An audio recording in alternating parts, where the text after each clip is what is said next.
mungkin bisa Bang. Bisa dijelaskan Bang Milik kedatangan hari ini Bang Milik? Ya, jadi kedatangan kami hari ini adalah untuk memberi keterangan ya, klien kami juga ya, Dr. Andreas M. Stodir di Medan, tetapi hari ini beliau sebagai saksi terhadap laporan polisi klien kami Dr. Mufid ya, itu dengan laporan polisi dengan persangkaan pasal 27A seperti itu. Berarti ini laporan Mufid terhadap Dede? Yes, laporan Dr. Mufid terhadap akun Dede. Oh, akun Dede ya, tetapi itu setelah kita ketahui dari hasil proses penyidikan di Polrestabes Medan, akun Dr. Dektip itu dikuasai dan dimiliki oleh inisial S. Seperti itu. Berapa pertanyaan tadi, Bang? Tadi pertanyaannya sekitar 14, hanya seputaran persoalan apakah klien kami mengenal ya, inisial S, kemudian si pelapor dan kemudian saksi yang lain, dan terhadap peristiwa yang dilaporkan oleh klien kami Dr. Rufik, seperti itu.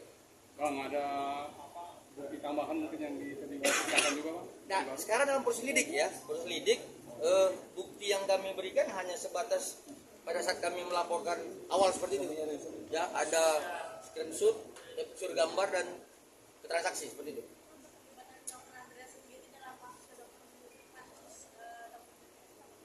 Kalau terhadap laporan ini atau yang di mana? Di Medan.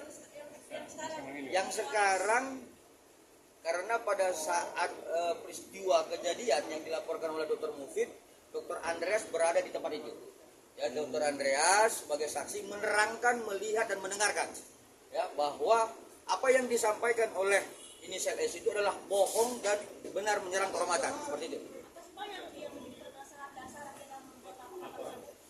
Sebenarnya ada satu perbuatan kembali ya tentang persangkaan pasal 27A menyerang kehormatan klien kami Dr. Mufid, mengarah kepada perkataan bahwa inilah suami istri yang menipu, seperti itu. Dia tidak tahu maksudnya apa, seperti apa dia tidak tahu. Bang, berarti sampai saat ini udah berapa saksi, Bang, yang diperiksa, Bang? Sampai saat ini sudah ada 2 saksi. Bang, ini kan yang terkait masalah TRG. Untuk Dr. Andreas sendiri yang di Medan udah sampai di mana Bang kasusnya, Bang? Iya, ini kurang aja. Itu lagi. Oke, jadi sebenarnya ini kan aneh ya. Kalau saya katakan ini aneh gitu. Klien kami sudah melaporkan sejak Oktober 2024 ya. Kemudian penetapan tersangka inisial S ini sudah mulai sejak tanggal 17 Maret 2025.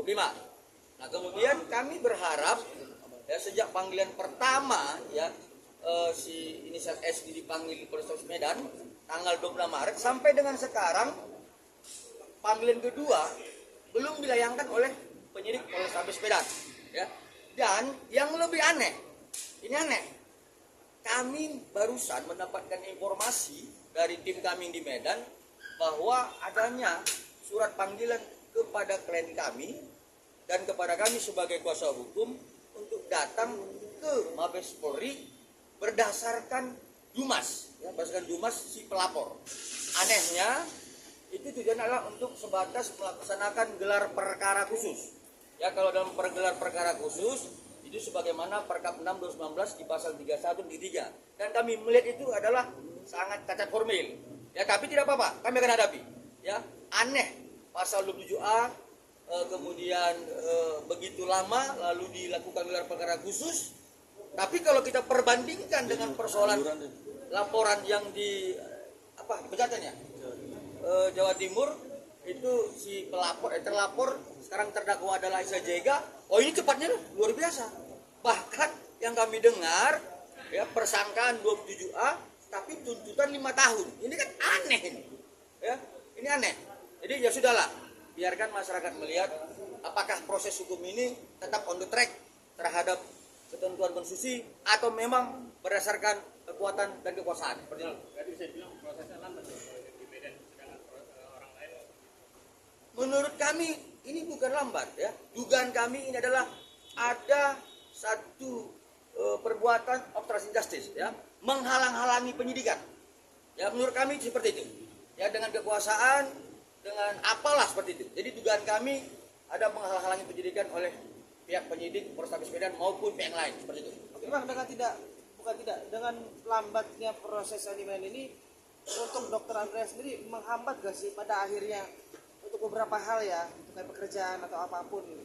Sebenarnya kalau klien kami nggak ada masalah ya, tetapi ini kan sepertinya pihak penyidik ini melakukan pembiaran, ya, kerusuhan yang berlarut-larut seperti itu. Ya. Jadi kalau kami katakan efeknya kepada dokter Andreas klien kami tidak begitu besar ya, tetapi sangat besar bagi masyarakat keseluruhan. Oke, Bang, Lagi? terkait penanganan